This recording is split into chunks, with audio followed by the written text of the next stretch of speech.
execute the kind of simple plans and models that we could create. With the advent of microcomputers in the mid-1980s, scientists dreamed of finally creating a fully autonomous mobile robot. But even using state-of-the-art technology, they required a specially rigged truck dubbed the NavLab 1. The robot vehicle needed a separate 4-cylinder engine to power 4 computer workstations, a supercomputer, its vision systems, and an air conditioner.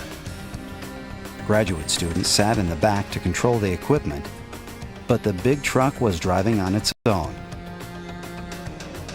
Originally, few people believed that NavLab would ever travel over 5 miles an hour and then be able to stop. The NavLab 1 typically ran at about a walking speed. In fact, my son was born at the same time that we built the NavLab 1, and we had a contest that when he was crawling, it was moving at a crawling speed. When he learned how to walk, it was moving at a walking speed. When he learned how to run, it was moving at about a running speed. He finally got a bicycle, and then the NavLab 1 was moving at about the speed he could ride his bicycle. NavLab ultimately exceeded 20 miles per hour, but children on bicycles were just the kind of object that its vision system had difficulty handling. NavLab was equipped with stereo video cameras and a laser rangefinder, but it still had great difficulty telling the difference between changes in terrain. The blue truck was replaced with NavLab 2, a U.S. Army Humvee fitted with an impressive new vision system known as Alvin.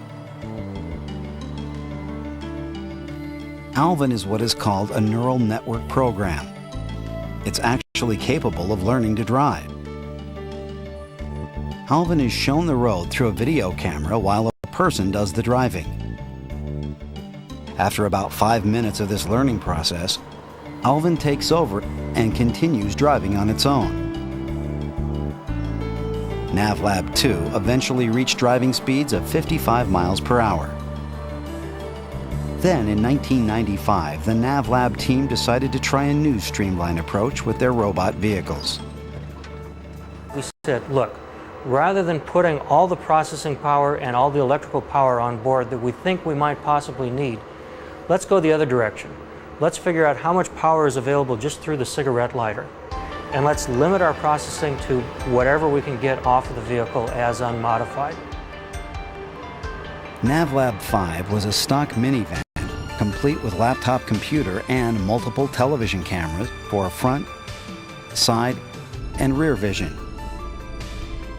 Alvin was replaced by a more sophisticated neural net system, Ralph, which could handle lane changes and heavier traffic.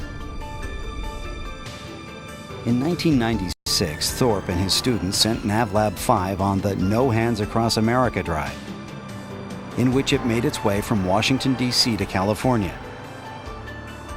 Ralph did the driving during 98.2% of the trip. The newest NavLabs have reached a point where the distinctions between robot and car have all but disappeared. The computers, radar, and cameras are now virtually undetectable. And that, Chuck Thorpe believes, is the whole point. Oh, if you take it to show it to my son's 6th grade class, they're disappointed because it doesn't look so impressive. But that's really the idea, that computers are disappearing, the robotic stuff is disappearing. It's more and more of a comfortable environment that just feels like a car, a very smart car that can help you drive, but very much a familiar environment to be driving. The same technology that drives NavLab has also been employed by other industries, such as earthmoving and farming. Some tractors can now distinguish between cut and uncut crops and plow entire fields without an operator. And one day soon, unmanned helicopters will be able to perform search and rescue missions more efficiently than humans ever could.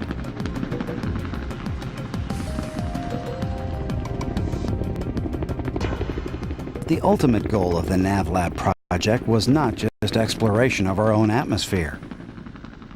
A planetary rover called Nomad also used the technology. the Chilean Atacama Desert, the driest on Earth, was chosen to test the new robot because of its resemblance to the Martian surface. Nomad was designed to operate autonomously for long periods, navigate through unfamiliar territory, and identify meteorites and other rock samples. The robot vehicle plotted its own course for the majority of its 6 weeks in the desert. When it was given directions, they often came from classrooms halfway around the world that were set up to communicate with the robot.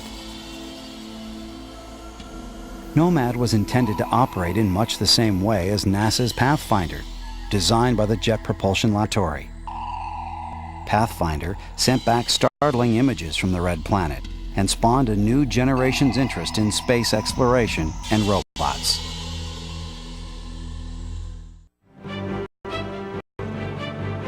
The evolution of robots has transformed them from primitive experiments into remarkably capable machines. Modern robots easily meet and exceed any textbook definition. They are reprogrammable. They can carry out different tasks. They can function autonomously, and they can interact with their environment. Today, even a child's robotic toy possesses more power and functionality than the most advanced robot of 50 years ago. But as impressive as they become, one element is still clearly lacking. Most successful robots don't look anything like robots of our fantasies.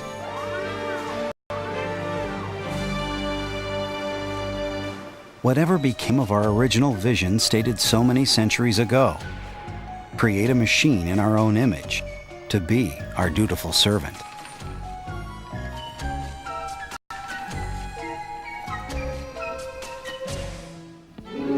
The ultimate in do-it-yourself project from the home workshop of 16-year-old Kurt Golden, Arthur the Robot. Throughout the years, amateur inventors have carried the torch, building robots to do household chores. But the results have been inconsistent and unpredictable.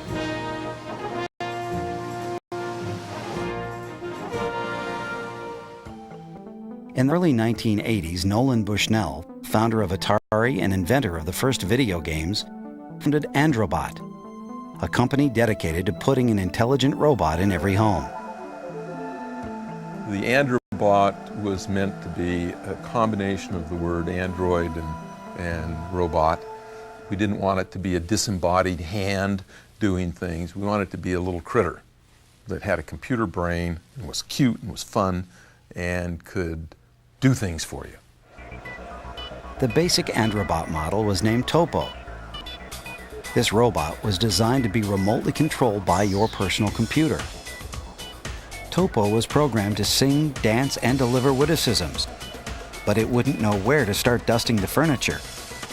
In fact, it was unable to distinguish its master from the furniture. Topo would really just do what the computer told it to do. Nothing more, nothing less. And the computer in this case was an Apple II, so just to put it in time frame a little bit. However, the top-of-the-line Androbot was endowed with far more intelligence and autonomy. It was known as Bob. Hi, folks. Bob was the Cadillac, the Starship. This was meant to be the be-all and end-all robot. Brains on board is what it stood for. It had multiple processors, a cool operating system, and censored to the hilt. Bob was completely self-contained. It was equipped with dual reprogrammable computers, infrared sensors to detect and recognize human beings, ultrasonic sensors to navigate through the house, as well as speech and voice recognition. Your humble servant. Bob, get me a beer. What Bob would do would be a somewhat more amusing companion than a dog or a cat. Then you can go into what I'd call basic fetch activities.